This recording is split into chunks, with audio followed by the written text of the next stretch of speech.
The Festival by H.P. Lovecraft. Efficiunt demones ut que non sunt sectamen quasi sint conspicienda hominibus exhibiante. Lactantius. I was far from home, and the spell of the eastern sea was upon me.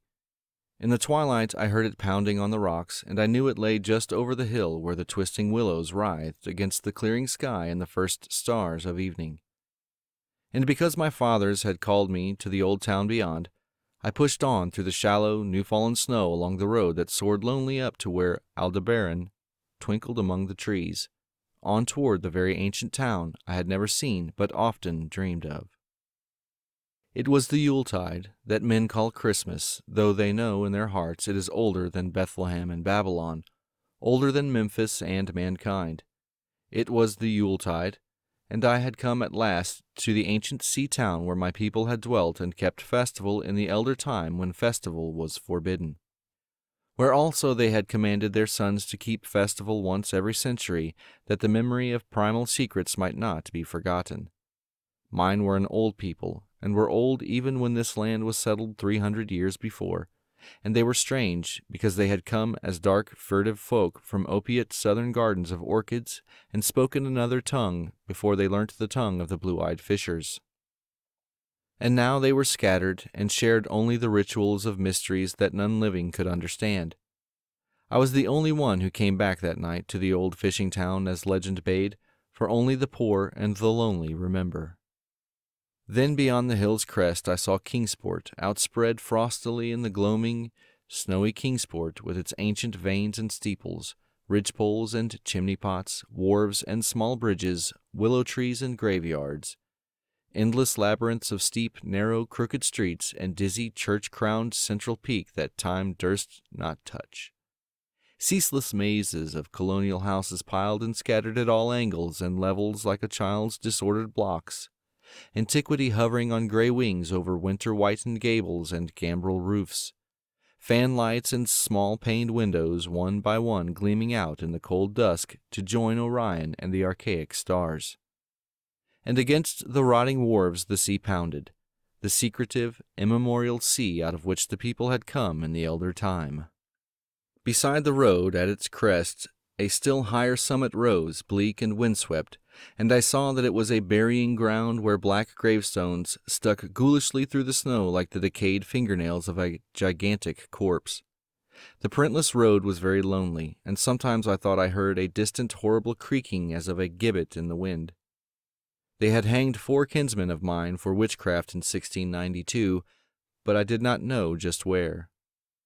As the road wound down the seaward slope, I listened for the merry sounds of a village at evening, but did not hear them. Then I thought of the season, and felt that these old Puritan folk might well have Christmas customs strange to me, and full of silent hearthside prayer.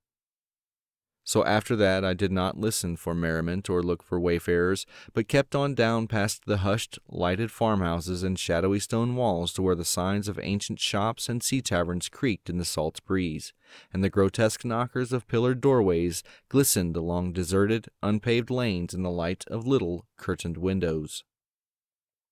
I had seen maps of the town, and knew where to find the home of my people. It was told that I should be known and welcomed, for village legend lives long. So I hastened through Back Street to Circle Court, and across the fresh snow on the one full flagstone pavement in the town, to where Green Lane leads off behind the market house.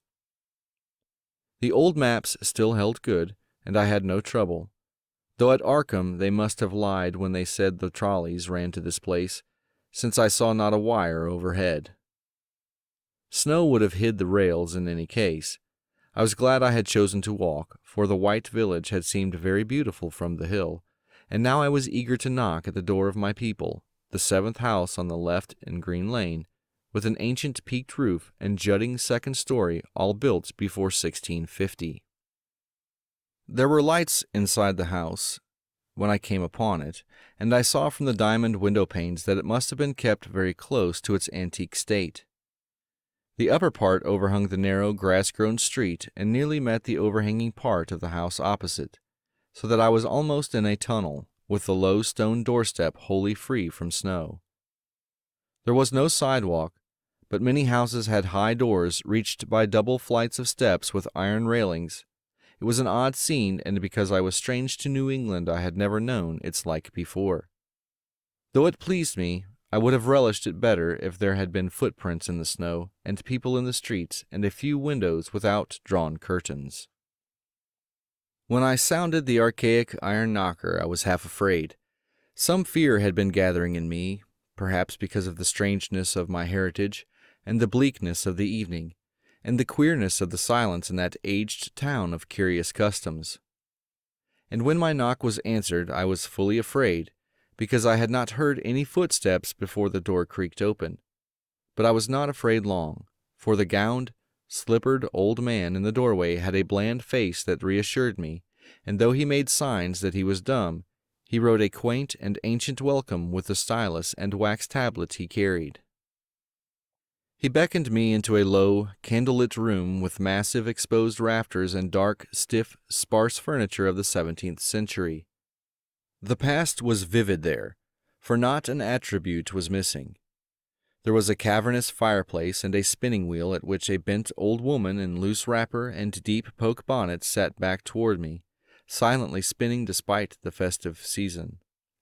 An indefinite dampness seemed upon the place, and I marveled that no fire should be blazing.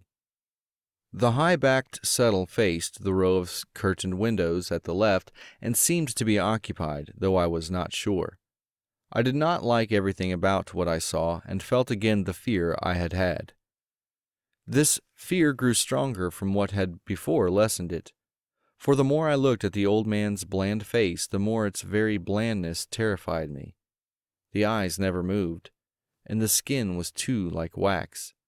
Finally I was sure it was not a face at all, but a fiendishly cunning mask. But the flabby hands, curiously gloved, wrote genially on the tablet and told me I must wait a while before I could be let to the place of festival. Pointing to a chair, table, and pile of books, the old man now left the room, and when I sat down to read, I saw that the books were hoary and moldy, and that they included old Moister's wild marvels of science, the terrible Catechismus Triumphatus of Joseph Glanville, published in 1681, the shocking De Monalatrea of Remigius, printed in 1595 at Lyons, and worst of all, the unmentionable Necronomicon of the mad Arab Abdul Alhazred in Olaus Wormius's forbidden Latin translation, a book which I had never seen, but of which I had heard monstrous things whispered. No one spoke to me, but I could hear the creaking of signs in the wind outside, and the whir of the wheel as the bonneted old woman continued her silent spinning.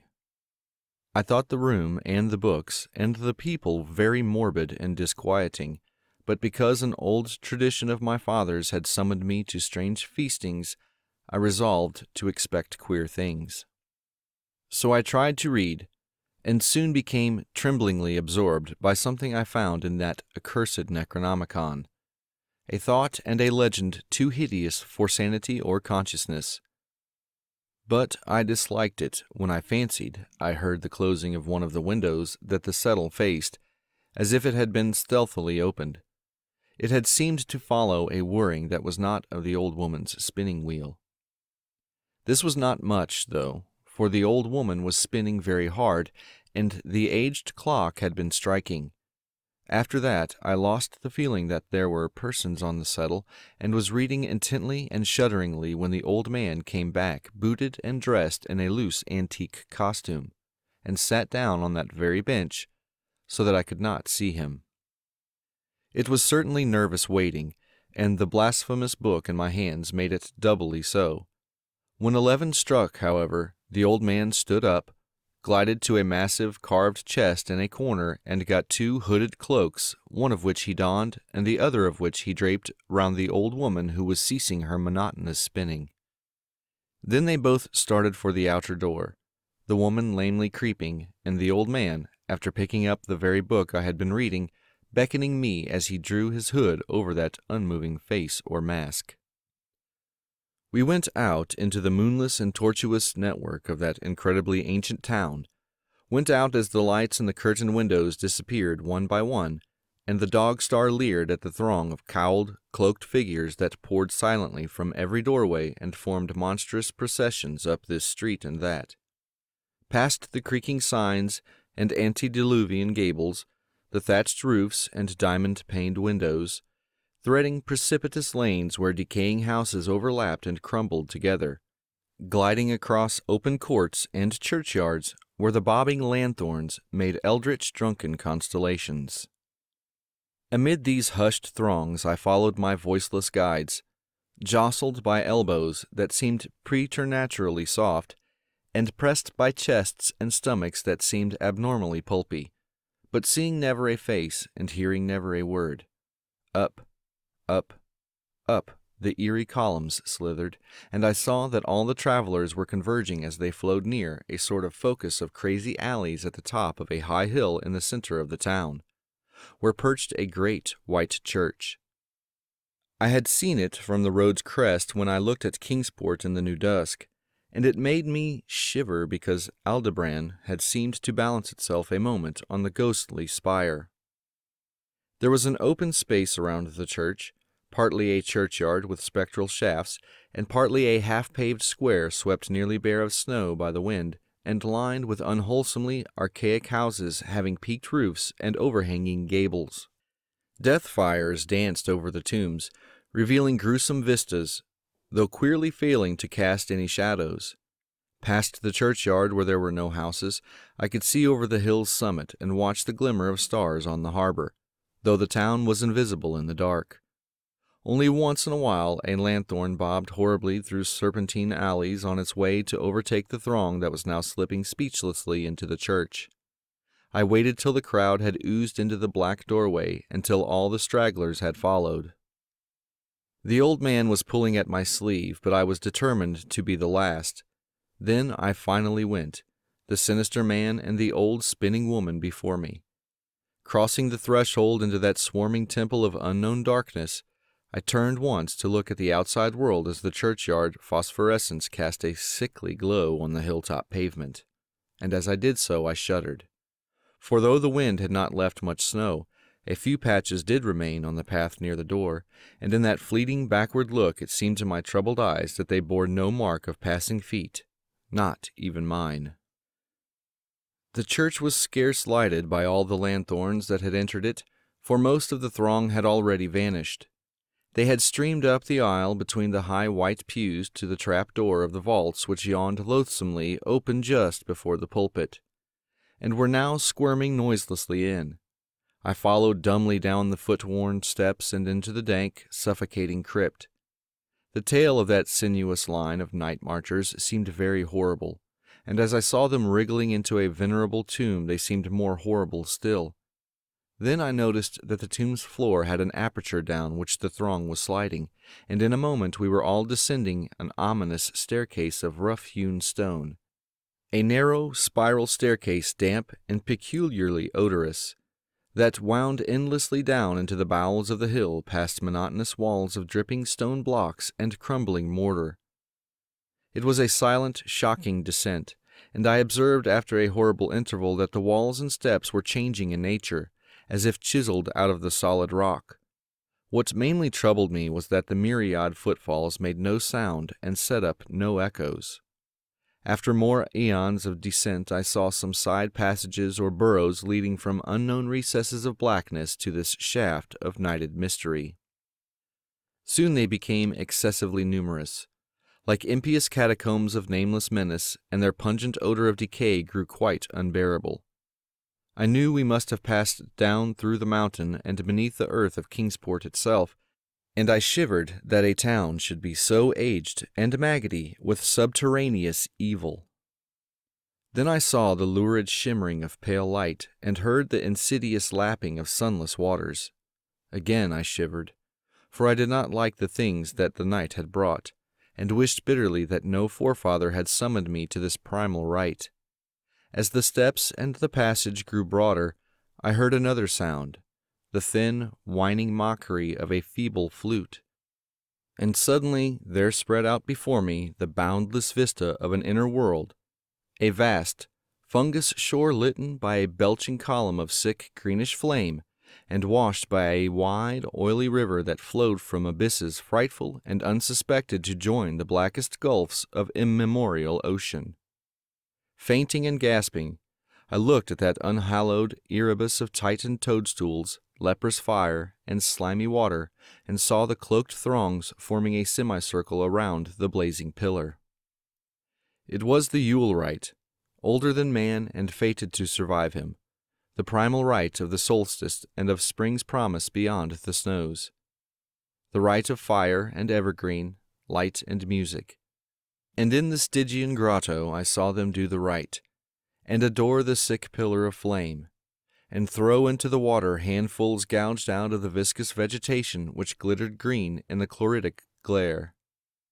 I saw this, and I saw something amorphously squatted far away from the light, piping noisomely on a flute, and as the thing piped I thought I heard noxious muffled flutterings in the foetid darkness where I could not see.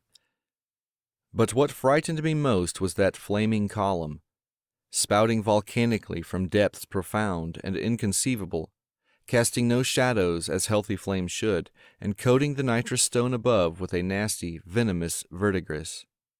For in all that seething combustion no warmth lay, but only the clamminess of death and corruption.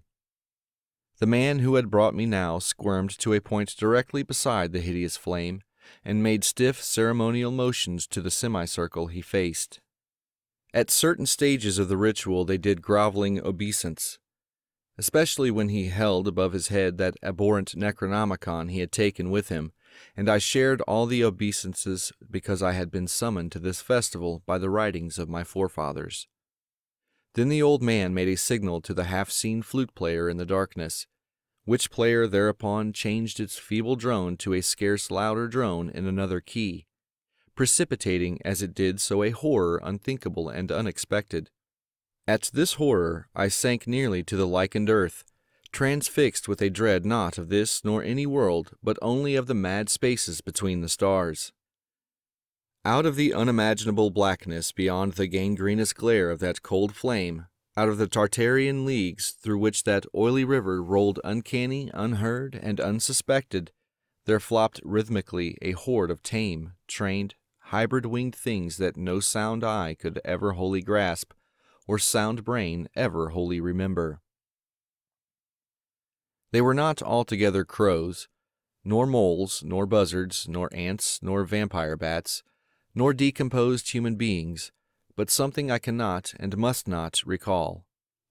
They flopped limply along, half with their webbed feet and half with their membranous wings, and as they reached the throng of celebrants the cowled figures seized and mounted them, and rode off one by one along the reaches of that unlighted river into pits and galleries of panic where poisoned springs feed frightful and undiscoverable cataracts.